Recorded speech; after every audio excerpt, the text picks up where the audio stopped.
No, thank you. What are you doing? Just gathering content for a story. What type of story? I'm a journalist, just gathering content for a story. Journalist with who? Just myself. Okay. What's your name? Let me see some ID. I'm engaged in constitutional protected activity. I elect to remain silent.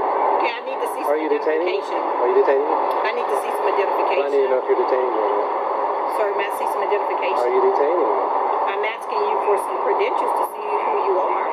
Yeah, but I'm not doing anything wrong. I'm engaged. Okay, you're videotaping me. I know. That's, okay. Please don't touch my camera. Okay, well, you're videotaping me. And by law, you can't videotape me if I don't give you permission to. Oh, man, this is a public space. There's no expectation. Okay, but why?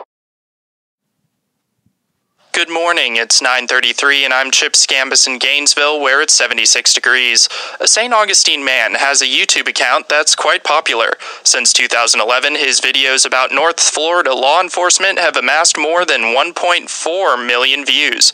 As WUFT's Ethan Magoc reports, the man's tactics have garnered a strong following. Jeff Gray is a truck driver living in St. Augustine, and he has a simple approach. Show up in a public place with a camera and a thorough knowledge of what law enforcement can and cannot ask him to do.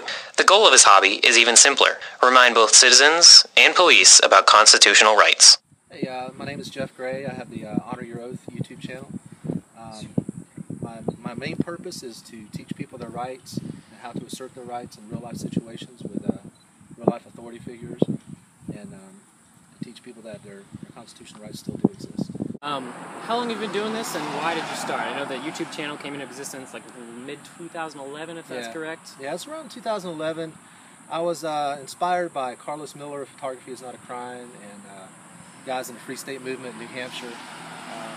And I just saw how police officers were trampling people's rights, and trampling people's Second Amendment rights and First Amendment rights, Fourth Amendment rights, with checkpoints and things like that.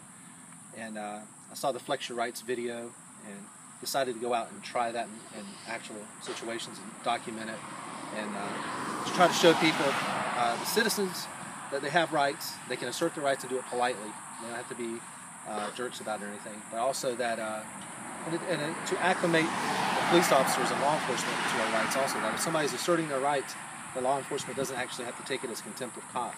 You know, they can respect that somebody knows their rights and asserts them politely. You know so much about law enforcement, the way it works. Was anyone in your family ever in law enforcement, or is it just something that you've independently researched and come to know? Something I've independently researched through videos on YouTube and the internet.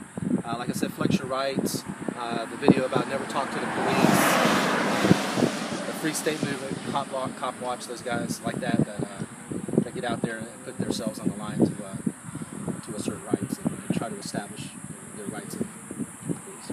So if you could, in either one word, couple of words, describe your overall feeling toward police officers, sheriff's department, people like this, positive, negative.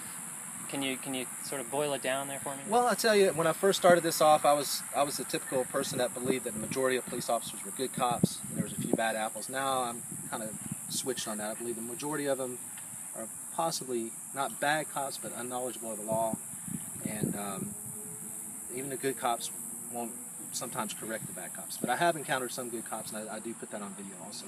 The good cops do what they're supposed to do, honor their oath. So to simplify it, if I can, yeah.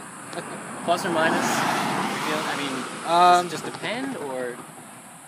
Negative overall. Negative overall. I think the law enforcement officers are just not accustomed to a citizen knowing their rights and politely asserting their rights. Went back and watched some of your early videos. Same vehicle. How many miles you got on that car? And my Honor Your Oath wagon has about 150,000 miles. It's got a lot of miles on it, and it's very well known to law enforcement. Okay. Tell me about, I think you mentioned you're a truck driver, right? Day job? Yes. How did you jive those two things, and do you consider this mainly like your hobby, or is it also, do you make any money off of like the YouTube videos as a secondary income, that sort of thing, or is it just strictly hobby? It's a hobby, and I just recently monetized my videos to try to help fund the cause, and it's a hobby, but it's also a passion. It's just, you know, I'm a libertarian. I believe in individual liberty, and I believe in small government, and I believe that with the war on terror, and ever since 9/11, the Patriot Act, and the NDAA, the assault on our individual liberties, and the war on drugs, they've always used that as an alibi to assault our individual liberties. And I just think people need to start getting out there, and with YouTube and cameras and phones that everybody can carry, if more and more people, I don't want to do it all by myself, more people need to get out there and assert their rights and start their YouTube channel and expose cops that are ignorant of the law and ignorant of citizens' rights.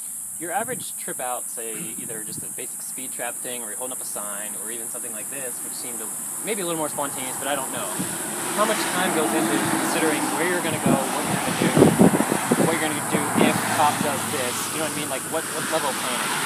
The level of planning is most of it's spontaneous. Like I said, I'm a truck driver, so when I'm out driving my truck around and I'm driving all over Northeast Florida, I'll see something going on. If I see a speed trap, I'll say, well, on my way home, if they're there, I'll swing in there and I'll hold up a speed trap sign and flash bright lights, do a First Amendment test to see if they're on the First Amendment. But this, like when I came out here and Warden Dados came over and assaulted me and snatched my camera, this one I had planned out, and I actually set aside time to come out here and do it. What percentage of week to month does this consume? You know what I mean? Like, is it just something you do for a couple hours on a Saturday? Because I think that helps to answer for other people when you say you want them to get involved. Right. What sort of time commitment are we talking here? Time commitment it's really odd. It's just like today out here. Today was obviously planned, and we have to set aside time on the day off. But the majority of what I do is I'm driving down the road, and I see a traffic stop going on where there's maybe a search of the vehicle going on. I'll just stop. I'll get out my camera and I'll document it. And I stand across the street or whatever. I'm not interfering. And it all depends on how the law enforcement officer reacts to it, whether you get a good video or not. So good video to you means they're being ignorant of the statutes, or? Yeah, well, a good video, one that gets a lot of hits and everything, is one where I'm standing there peacefully asserting my rights, and you have a law enforcement officer come over and start demanding my identification and try to tell me to turn my camera off, and I've just basically politely assert my rights and stand them down. But it's funny, the video that I have that has the most views out of all videos is a positive encounter that I had with the Officer Graham at Greenfield Springs Police Department, where he was really cool, and it has like more than twice as many views as the other. Why do you think that is? I don't know. Do you want to speculate? I don't know, but I think it's pretty cool that a positive encounter turned out to be the most viewed video. Okay. 2 questions left. Your go-to reasoning when a cop starts to get aggressive as to why A, you're filming, B, you're doing it, what would you say to me, right? If I was saying, sir, put your camera away, let me see your ID, that sort of thing. Oh, what's your like go-to excuse? Or my go-to thing is, officer, I'm engaged in constitutionally protected activity. I'm a citizen journalist. I'm well within my rights, and I don't have to turn my camera off. How did you develop that? Just out of experience. It's personal experience involving with the cops. You can tell from my first videos where I first started doing it to now, I'm a lot better at it, and watching other people do it. Okay. What am I not asking here that you want to say?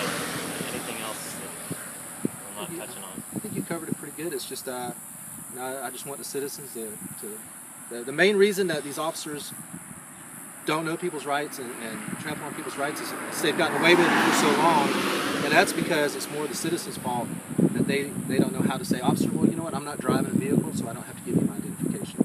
If I'm not being detained, I'll let you do it. I would like for citizens to learn their rights, learn how to politely assert their rights, and that way we can turn the tide back into respectful dialogue between the citizens and the police. Is there anything that would stop you from doing this?